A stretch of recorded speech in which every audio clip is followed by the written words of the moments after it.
Mirë, për te i kësaj, sot Kuvendi i Kosovës ka përpjekjen e 29 për të zgjidhur ngërçin. 29 seanca pa, 28 edhe 29 me gjasa, kështu do përfundojt, paktën nga ajo çfarë shihet deri tani, por duket se një çështje tjetër që kanë gjallur debate në Kosovë është fakti se deputetët vazhdojnë të paguhen, të kenë asistent, pra sikur gjithçka funksionon normalisht dhe ata kryejnë funksionin e tyre normalisht. Ndërkohë që puna e tyre është as 30 sekonda. Ka quorum, s'ka quorum, kaq mbaron.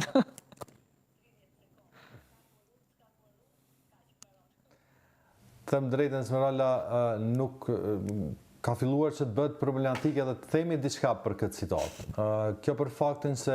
e thatë edhe jo, është hera e 29 sot që do të provohet dhe në bazë e asaj çfarë kemi pa nga deklarimet, nga gjithçka që para shumë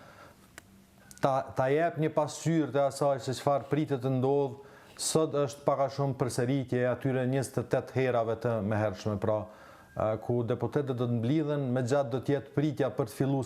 seanca sesa që do të zgjasë seanca. Kam përshtypjen që jo vetëm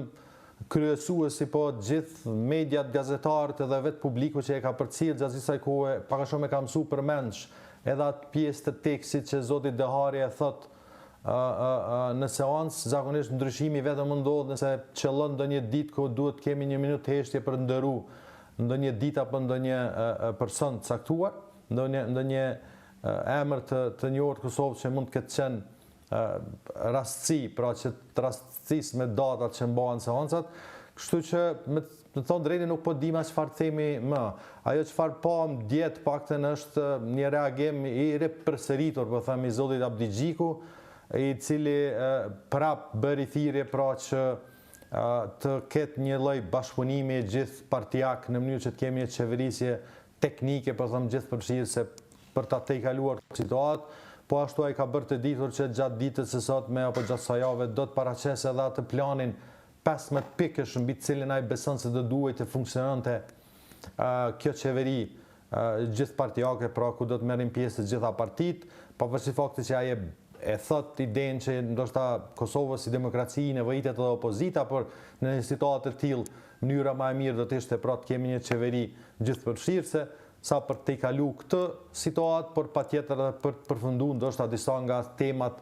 e rëndësishme të cilat normalisht në një situatë ku gjitha partitë do të ishin brenda një koalicioni, ndoshta do të ishte pak më e lehtë kur bëhet fjalë sidomos për çështjet siç është dialogu, asociacioni e të tjerat, sepse në një farë forme kam përshtypjen se përgjegjësia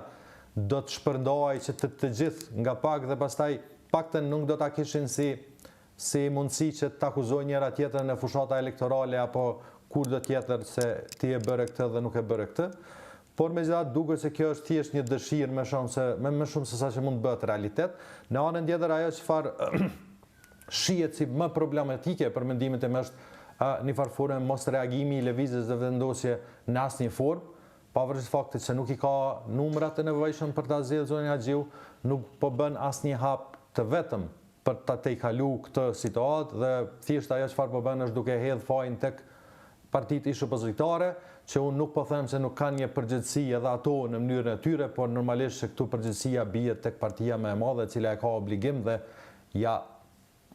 si të themi, kushtetuta ja mundson që ta ketë rolin e kryeparlamentarit dhe ajo duhet gjejë zgjidhje. Nuk duhet, domethënë është totalisht e palogjikshme dhe pa kupteshme kur dëgjon deputet dhe përfaqësues të lëvizjes vendosjes dhe koalicionit me të tjerat parti që janë aty, se gjoja opozita po e bllokon. Opozita mund ta bllokojë në një farë forme, por opozita nuk e ka obligim që ta votojë kandidatin që ti ke përzgjedh. Në fund të ditës është detyrë jotja si partia kryesore që takon ta kesh të post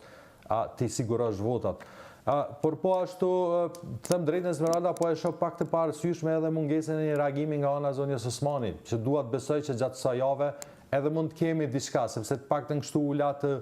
kuptohet pak a shumë në takimin e fundit që kishte ajo me liderët e partive për çështjen e datës së zgjedhjeve lokale.